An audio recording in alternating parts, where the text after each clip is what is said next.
Sanibonani bafethu, ngiphinde ngabuya nenye i-update. Namhlanje kwiMadlanga Commission ibiqhubeka-ke nabantu bakwa-IDEC, but umuntu athi naye namhlanje wazi u-advocate uPeter Serunye. UPeter Serunye-ke amadoda esingasho ukuthi asenomkantshobovu lapha kwa-IDEC, or nje in general ukusebenza nomthetho. So that's why bebizwa ukuthi uyi-senior advocate, prosecutor. That means ungumshushisi osemdala.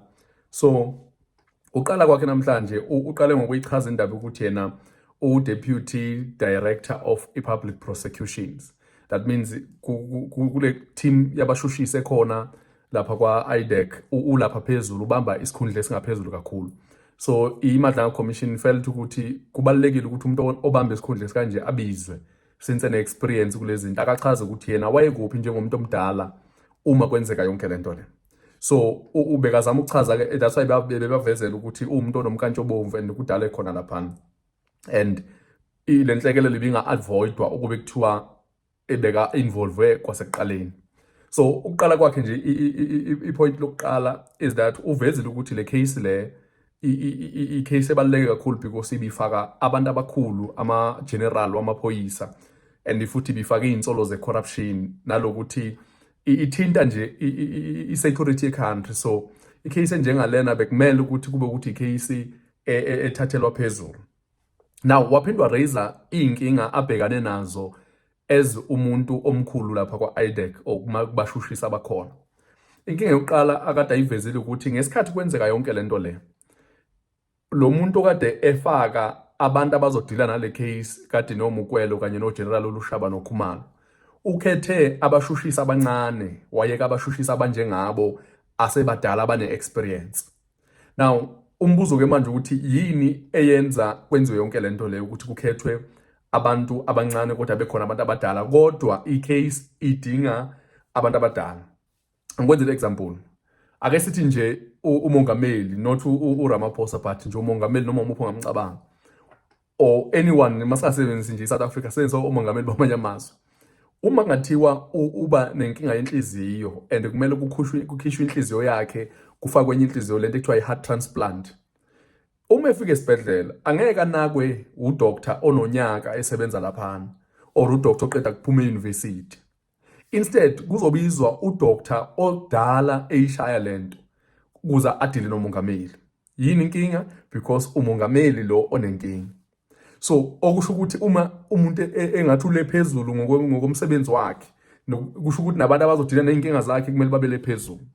So umbuzo-ke manje uthi yini eyenza ukuthi kwa-IDEC kubhekwane nama-police generals, inamba lapha balapha phezulu abantu, akusekho kunye ngaphandle kwe-general. Yini pho eyenza ukuthi abantu ababaleke ngaleyo ndlela betholakale badila nabantu abaseneminyaka emincane ekutheni babe ngabashushisi? Okusho ukuthi lo muntu owabakhetha labashushisi umuntu okade eseyinhlosweni ezithile zokuthi ufuna abantu azokwazi ukubalawula. That's why if uyabheka uRamsamy, lo sisi waka-IDEC kade ekhuluma efaka ku-Andrea Johnson ngaphansi kwebhasi, uyivezile naye lanto ukuthi u-Andrea Johnson wangikhetha ecabanga ukuthi ngizoba umuntu olawulekayo uma enza yonke lento le. So izinto ezivelile lezi ukuthi, and wabuza nokuthi yini eyenza ukuthi kujampwe-ke manje laba abadala kuyithathwa abancane. Kunama-questions u-advocate uSerunye awavezile ebuza ukuthi buphi ubufakazi bokuthi labantu ba-corrupt, because uyibamba nakhona, usayibamba indaba isiqalile, investigation iqalile, yonke into ihamba phambili. So njengomuntu omdala sekubuyelwa kuye sekulate-ke manje ukuthi cha, naku kwenzeka lana, wena uthini njengomuntu omdala. So wabuza ama-questions engicabanga ukuthi ama-question even neMadlanga Commission ize yasho ukuthi cha, ubuza ama-questions are-right, because wonke umuntu ophenya into ethile kumele aqala abuze nama-question lawo before iziyocela, before kuze kuyoboshwa abantu. Ama-question ekumele uzibuze wona before. So ushilo-ke naye uSerunye namhlanje, uvumile ngomlomo wakhe ukuthi cha, icala belingekho, into is that aba-involvwanga bona ezabantu abadala kwa-IDEC. That means uJohnson usukele phezulu wayohamba wayofika le ngaphansi. That's why abanye akade befakaza bonke bebethi uma uJohnson into ade zenza laphana bekubonakala ukuthi akafuni ukuhamba ngomthetho, beka-involved ngale ndlela ukuthi akakaze abe-involved ngale ndlela uma kuthiwa kuphenywa umuntu noma ngibani, but this time around beka-involved ngempela. So uma uSerunye iveza lento ukuthi uJohnson uqamba amanga kwi-commission, ize yabuza ne-commission ukuthi i-commissioner ukuthi so are you saying uJohnson uqamba amanga because uthi akazange awathole la questions ombuze wona washo uSerunye ukuthi cha ama-questions wawathola because singumuntu mina noJohnson sikhuluma ngama-email so ngeke ashiye le email anake ezinye that means wonke ama-email ami wawathola so ngifuna uyilalele wena uyizwe le video eyikhulumela then siphinde siqhubeke. Whether no one in the office of the lawyers, an office which has many lawyers, whether no one ever raised concerns about the strength, whether this matter falls within IDEC's mandate, but two, the problems that we were discussing with her. You've discussed some of them with Commissioner Khumalo. What is gratification? Ms. Mukwele seems to have met the requirements. How do you have a charge of corruption under PRECA gratification when you say that she would have done something in the future which is unknown? All of those were discussed with her. And then she was asked more than once, does this mean no one in your office ever raised concerns about this case, the merits of this case and the mandate of IDEC? And she firmly said, no one ever did, none of the lawyers. What do you say to that? With respect to Advocate Johnson, I did. I raised, I think earlier we read one of my emails where I referred these queries to her. And it was not only that one email, but there's two, maybe even three others that I referred to her, where even with the Lushaba case. The Lushaba case is worse. That's why I'm saying. So I did. I don't know if maybe she was not being truthful. Maybe she did not have my email communications to her, but I did. I raised my. Do you have reason to doubt? Do you have reason to doubt that she received your emails and your memos? No, she received them. She received them. That I can confirm, because once I send an email, Innocence, and there's one email, for example, where she responds to me when I'm asking her. If uyayibona ke le video iyaveza ukuthi umama obaloyi uyabuza na ukuthi so are you saying bekaqaba manga kahle uAndrea Johnson, of which ke manje ngiyacabanga ukuthi umgodi lokhu uyashona for uAndrea Johnson and kuzomela ebuyile. So I'm not sure ukuthi uzobuya thini, ngiyasaba because ngibone nendini ethu uyaresigna, ngibe nokusaba because la South Africa sekunento ethi uma umuntu esenkingeni kakhulu akutholakala ukuthi usekuthiwa uthola iaccident washona, and into yokushona kwakhe ingalandelelwa kakhulu kuvele kuthi ushonile nje iphelele lapha ngcwatshe kuphela. So I'm not sure ukuthi uzoziphendulela thini because wonke umuntu la umfaka ngaphansi, because kuyabonaka ukuthi uyi umuntu ade donsa amatomu la kuyo yonke lento lekade yenzeka. Now enye into uSeromo uphindwa questiona indaba yokuthi le team ihlanganiswe kanjani, because most of the time uthi sinendlela esiyisebenzisayo uma sikhetha abantu abazoba ngabashushisi kuleyo case esuke sikhuluma ngayo, but this time around uthi bekuyinto engajwayelekanga ukuthi yenzeke. Indlela abantu abakhethwe ngayo ibingajwayelekile ngale ndlela ehlale kusetshenzwa ngayo lapha kwa-IDEC, okusho ukuthi umama uJohnson bekazi ukuthi kahle wenzani uma ikhetha lesa scheme, bekazi ukuthi lo ngizomsebenzisa la, lo ngizomsebenzisa la, of which ngale ndlela engiyibona ngayo abantu abaningi bazophunyuka lapha kwa-IDEC, because kumele siyibuze into ethi sishaya abani thina ezama South Africans, sishaya lo othumile o sishaya lo thunyiwe, because last abantu ababili bebe forced ukuthi belalela umphathi wabo. If abamlalela umphathi, that means ngeke baphile kahle emsebenzini. Ile nto yayenziwa na iTRC, uzokhumbula during iTRC ukuthi bekuphanishwa kakhulu abaphathi more than amaphoyisa akade sebenzela uhulumeni.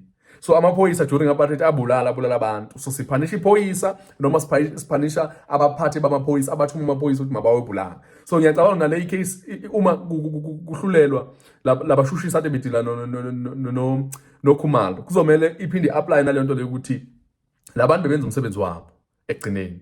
So whether bafeyilile or abafeyilanga isiyodecide ngokuthi sibuke imithetho eguidayo ukuthi uma umphathi wakho kunguye okuphambukisayo uye wenze njani, then siphinde sibheke ukuthi bakwenzile nipho lokho. If abakwenzanga, it means izobe seziyabakhalela nabo ezabantu abacomplicit kulento, ezabantu abancedisile ekutheni kwenziwe injustice against General Khumalo kanye no Brigadier Umukwelo. I think ekade ivelile laphana was indaba kade no Umukwelo ukuthi u-advocate uPeter Serunye uthi uDineo waqamba amanga kwi-CV yakhe, and uthe esakhuluma leyo nto leyo wangena u-advocate Khumalo wamcela wathi cha ngicela ukukulungisa lapho because lo sisi lo yonke into ebabethe makayenze uyenzile njengoba injalo. So akulona iqiniso ukuthi akakwazanga ukwenza umsebenzi wakhe because nabo ubufakazi nansi i-CV yakhe, and vele uma uyabheka i-CV because i-IDEC ngalesa sikhathi beyithi wenze lento ekuthiwa i-fraud. I-fraud ke uqamba amanga mhlambe kwi-CV.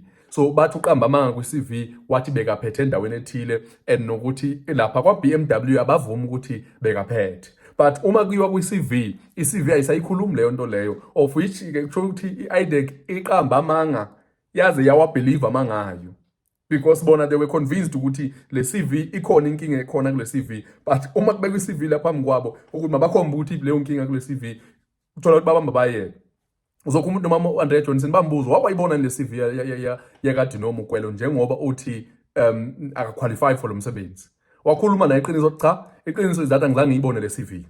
And naye ke manje no advocate uSerunye bayambuza ke manje ukuthi nansi i-CV apha nina nithi lo muntu lona akekho qualified and ngenzeka ukuthi nama qualifications akhe ayaxoxisa, but uma ku research okubhekwa kuyatholakala lo muntu lo unama qualifications enzi sense and futhi ayatholakala. I want you to watch le video la khona eveza le ndaba yama CV then siphinde siqhubeke. Whereas the application was But let me just correct you there, because in her application on page 265, that very issue you are raising, she did say that she's still busy with the MBA and she will only complete it. If you look at page 66, bottom of the page, it is expected. So at the time of submission, she did not have it, and she said so in her CV. In fact, in her job application on page 263, the only 3 qualifications she lists as being relevant to her application.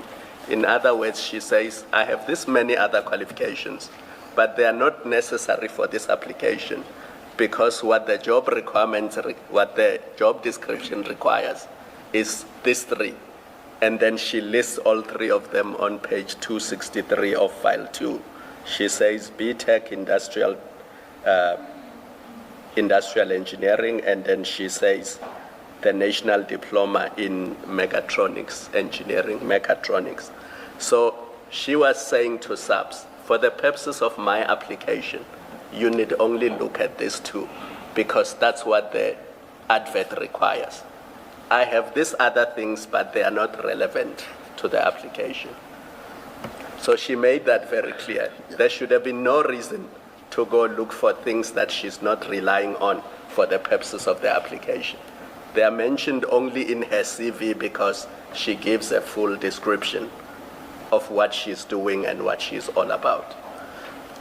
I agree. Uyabona ke no advocate uyavuma manje ukuthi cha vele yahamba yabe siyalungisa into cha lo sisi low qualified, and to make izinto worse lo sisi wathi mayeqhashwa wabanika nama degree akhe amanye angadibenanga nalento le, bona base bambambela lama degree amanye not la, because la kade efunwa kule post unawo wonke lama requirements ukuthi sifuna ID, sifuna ntoni, sifuna i masters, sifuna in zonke unazo. But bona ngenxa ukuthi uthe kubo ngesikhathi ebhala lapha wathi ngaphandle kwalezi nizifunayo nginazo ezinye le nale enye ngizoyithola in 2 months time or 1 month time. But bona bagijimbo baba le ukuthi hawe unamanga akayitholi in bayeka lezi ezifunwa emaphoyiseni, of which yabonakala ukuthi la they had into ngalo sis, and unfortunately ke this time around abawinanga. And okunye engonotisile ngecommission namhlanje is that akukho okutheni okushe kade ekuveza from into kade sesizwile zonke, but into yakhe singathi bi technical kakhulu, ibisemagameni ukuthi igama elithile lisho ukuthini, igama elithile lisho ukuthini, yonke le nto leyana. And futhi ukuvezeni ukuthi indlela abenze ngayo izinto this time around ibi wrong, That's why kuhambe kwaze kwafika la nalokuthi bona ezabantu abaya-experienced baphushwe eceleni. But no, kuyibona kwami lento le ngiyibona ngazuthi bonke kwa-IDEC bayalazi iqiniso. I-problem sekuthenini uma belikhuluma straight leqiniso kukhona la abanye abantu bazosafarisha khona, because so far laba abanye abangekho closer to Johnson bona bayakwazi ukukhuluma iqiniso kahle ukuthi cha into enzekile le. But laba bakude abaseduzane naye abanye babo bayasaba ukuthi bakhulume njengaye u-advocate uPeter. Ukukhuluma kwakhe uyambona uyindoda evuthiwe futhi uyindoda ewazi umsebenzi wakhe, judging from just ukukhuluma kwakhe. Nembuza akade babuza yona ukuthi kahle kahle ninabo ubufakazi obushoyo ukuthi labantu singababopha. Cha, ubufakazi abukho. U-advocate uphada yakhe ngokuveza kwakhe u-advocate uPeter uthi uphada yakhe wahamba waya ku-magistrate kabili eyozama ukuthi athole i-warrant of arrest isizathu sokuthi bayoboshwa labantu. Wagcina esitholile uma ebuyela kwesibili laphana. Isho ukuthini le nto le? Isho ukuthi labantu laba bebefuna noma iphutha elincane kangakanani elinokwenziwa abaphathi bakwa-crime intelligence, then bavele bangene ngaleyo ndlela. But kuyabonakala ukuthi inzame zabo zohlulekile because naku namhlanje iqiniso liyaphuma elishoyo ukuthi cha imithetho ayilandelwanga ngesikhathi ku-investigate. And futhi nobufakazi kade benabo ukuthi kuboshwa abantu abukho enough for ukuthi ungatreata umuntu onjenge-general ngaleyo ndlela, umuntu onjenge-general ngaleyo ndlela. So nalokuthi abantu abaningi baphushwe eceleni so that u-Andrea Johnson ekwazi ukwenza into njengoba yasho ukuthi yena ezomuntu one-experience lento lena uphushelwe eceleni. But asazi-ke ukuthi izawuhamba izale nkomoni.